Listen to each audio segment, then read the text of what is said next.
मी आजही खरं तर भरत शेठ गोगावलेस यांचं पालकमंत्री झाल्याबद्दल अभिनंदनही केलं. आता मंत्रिमंडळाची बैठक सुरू होण्याच्या आधी सुद्धा आदरणीय मुख्यमंत्री महोदय, आदरणीय उपमुख्यमंत्री महोदय हे फडणवीस साहेब, शिंदे साहेब आणि आदरणीय सुनेत्रा काकी, मंत्रिमंडळातील इतर सहकारी यांच्या उपस्थितीमध्ये मी खरं तर अभिनंदन केलं त्यांचं गुच्छ देऊन.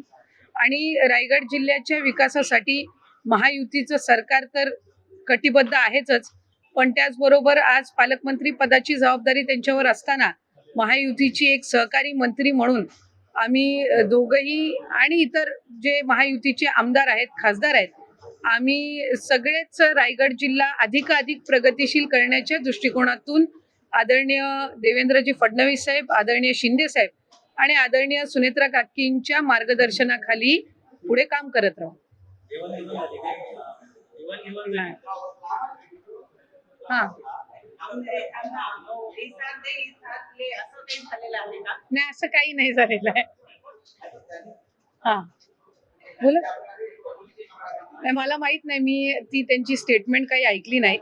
पण महायुतीच्या सरकारमध्ये आम्ही मंत्री म्हणून काम करत असताना एखादे 2 जिल्हे हे प्रलंबित कालावधीसाठी पालकमंत्र्यापासून वंचित राहणं हे कुठे ना कुठेतरी योग्य नाही.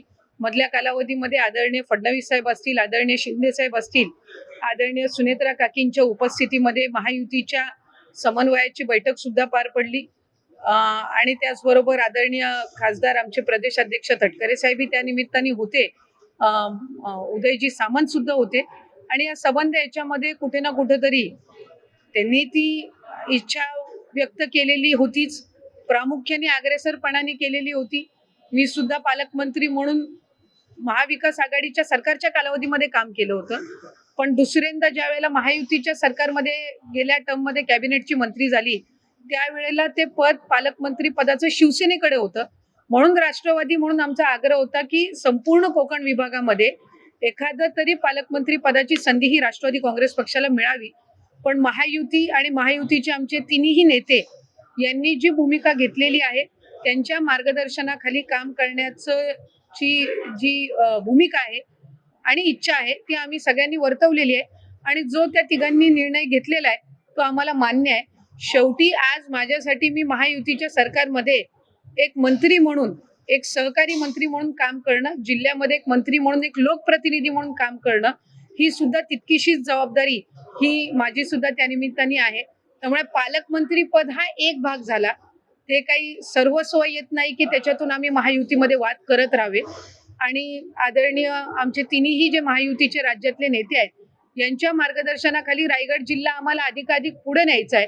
आणि कुठे ना कुठेतरी जिल्ह्याच्या विकासामध्ये किंवा इतर काही महायुतीच्या कामकाजामध्ये कुठेही बाधा येऊ नये या दृष्टिकोनातून एक व्यापक विचार करून जे काही आमचे तिन्ही नेतृत्व निर्णय घेतील त्यामध्ये आम्ही ते निर्णय मान्य करण्याच्या दृष्टिकोनातून भूमिका घेतलेली आहे.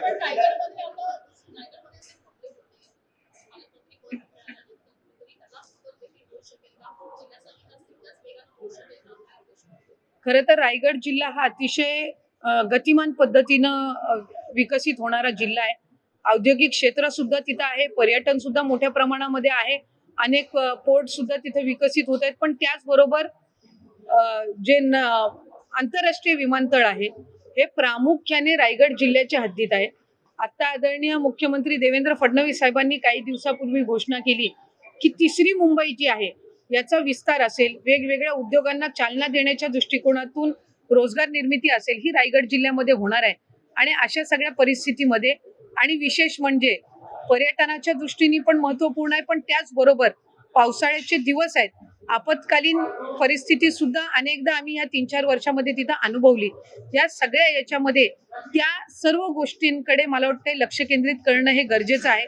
एक पालकमंत्री पदाच्या विषयावर अधिकाधिक आम्ही त्या ठिकाणी जिल्ह्याचं राजकारण घुटमळत न ठेवता ते प्रगतिशील दिशेने आम्ही नेलं पाहिजे.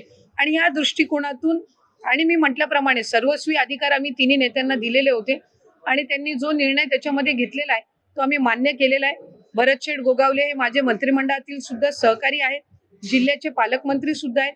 त्यामुळे जिल्ह्याच्या हिताच्या दृष्टिकोनातून आम्ही साधारणपणे विकसित रायगड व्हावा या दृष्टिकोनातून आम्ही पुढे एकत्र काम करत राहू.